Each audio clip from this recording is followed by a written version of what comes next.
नमस्कार दोस्तों, मैं राकेश वर्मा आप सभी का स्वागत करता हूं आपके अपने परिवार एसएन गुरुकुल पर। साथियों, यह वीडियो बहुत ही खेद के साथ बनाना पड़ रहा है।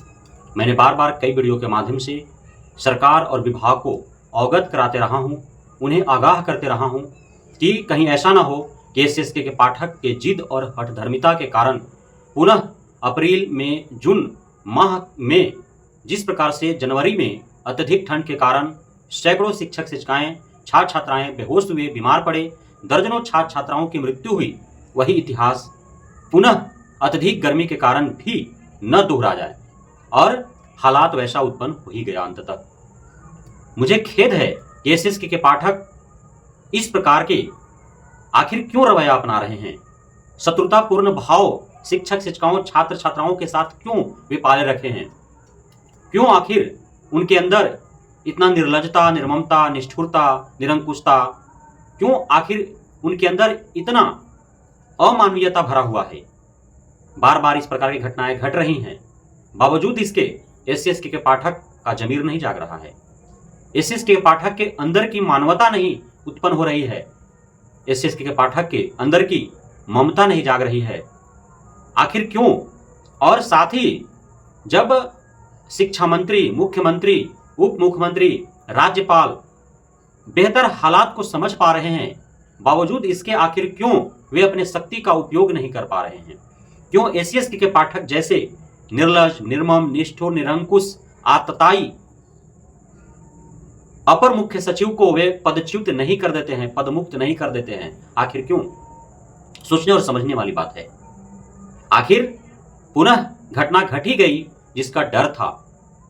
एनपीएस अर्थात नवसृजित प्राथमिक विद्यालय बेढ़नी, जो बांका जिला के बरहट में है, वहां के एक शिक्षक का लू लगने के कारण मृत्यु हो गई विद्यालय में ही, ड्यूटी के दौरान।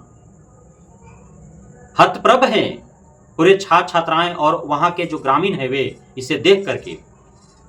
और वे भी ऐसा नहीं है कि वे शिक्षक बहुत ज्यादा प्रौढ़ थे, बहुत ज्यादा उम्र दराज थे, और यदि थे भी तो आखिर उनकी स्वास्थ्य की कौन ध्यान रखेगा कि जो 58, 59 साल, 60 साल में 2-4 महीना जिनका शेष रह गया है, आखिर उन्हें भी तो इस भयंकर गर्मी में बुलाया जा रहा है विद्यालयों में ड्यूटी लेने के लिए।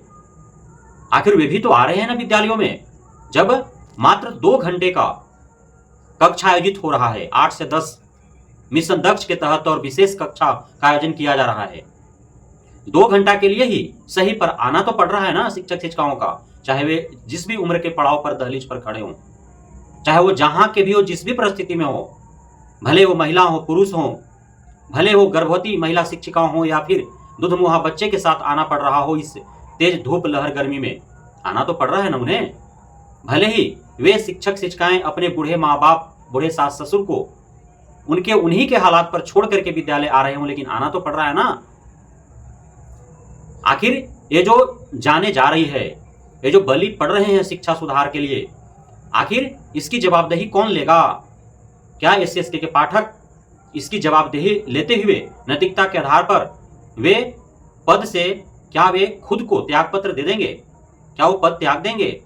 क्या वे इस्तीफा दे देंगे कि हाँ, उनके हठधर्मिता के कारण, उनके अज्ञानता के कारण, विवेकहीनता के कारण, नासमझ भरा पत्र पत्रांक जारी करने के कारण जो है शिक्षक की जान चली गई। यदि आप इस प्रकार से प्रतिकूल परिस्थिति में आप शिक्षक शिक्षिकाओं छात्र छात्राओं को यदि बुला रहे हैं विद्यालयों में, तो फिर उस प्रकार की व्यवस्था आपको देना पड़ेगा। आप सभी कक्षाओं में पंखा लटका दें, सभी कक्षाओं में आप कूलर लगा दें, एसी लगा दें। आप विद्यालयों में प्राथमिक उपचार के सारे सुविधाएं मुहैया कराएं। आप ग्लूकोन डी रखें, ओआरएस का घोल रखें, आप शुद्ध पेयजल, ठंडे पानी की व्यवस्था करें।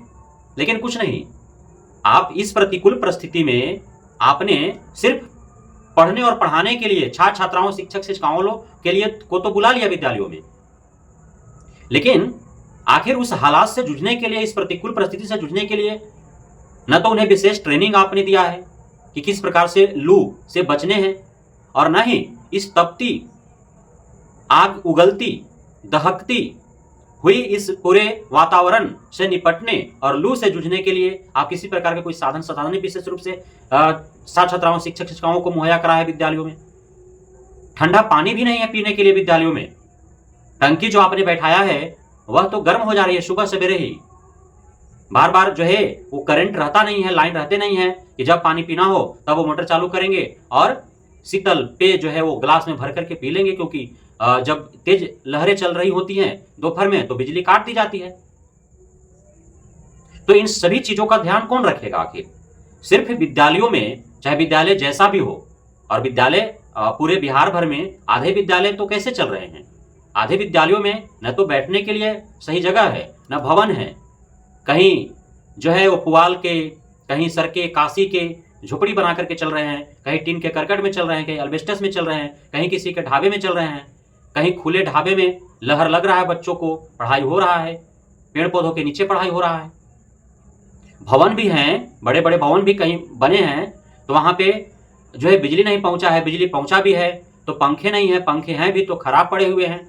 और साथ ही यदि पंखे हैं भी तो जो खिड़कियों से लहरें आ रहे हैं उसके सामने क्या पंखा काम कर पाएगा? क्या नहीं कर पाएगा। कमरा बंद करके पंखा भी नहीं चला सकते हैं क्योंकि कोई असर नहीं पड़ेगा पंखे का।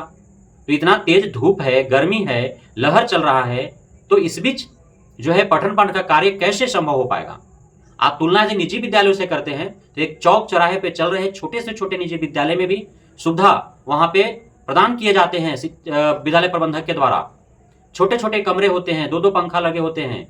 वहां यदि कोई बच्चा बीमार पड़ता है, कोई शिक्षक शिक्षिका बीमार पड़ते हैं तो उस विद्यालय का जो यातायात का साधन होता है, चाहे वो ऑटो है, चाहे वो इको कार हो, चाहे कोई भी गाड़ी हो, ओमनी हो या फिर बाइक ही हो, तो तुरंत उनको हॉस्पिटल पहुंचाया जाता है। इतनी तो वे नैतिकता के आधार पर अपनी जिम्मेदारी समझते ही हैं निजी विद्यालयों के जो प्रबंधक होते हैं कि सबसे पहले जो बच्चा बीमार पड़ा, जो शिक्षक शिक्षिका बीमार पड़े, उनके परिजन को सूचित तो करना ही है, लेकिन इधर प्राथमिक उपचार भी उनको करा देने हैं। यानी कि परिजन को सूचित करके इंतजार करना है कि कब आएंगे हॉस्पिटल ले जाएंगे, तब तक पता चलेगा कि वे और बीमार हो गए, कोई घटना घट गया उनके साथ। क्या सरकारी विद्यालय में ऐसा है? नहीं है। सरकारी विद्यालयों में कौन इसकी जिम्मेदारी ले रहा है? किसी छात्र छात्रा यदि कोई बीमार पड़ जा रहा है तो देख ठंड के कारण, गर्मी के कारण, लू लगने के कारण, तो कोई जवाबदेही नहीं है। वो सीधा उसके सहपाठी के साथ या फिर उसके परिजन को बुला करके और उसी हालात में उसे घर भेज दिया जा रहा है। उसके परिजन के पास, माता पिता के पास, अभिभावक के पास उसे इलाज कराने के लिए पैसा है अथवा नहीं है, कोई पूछने वाला नहीं है।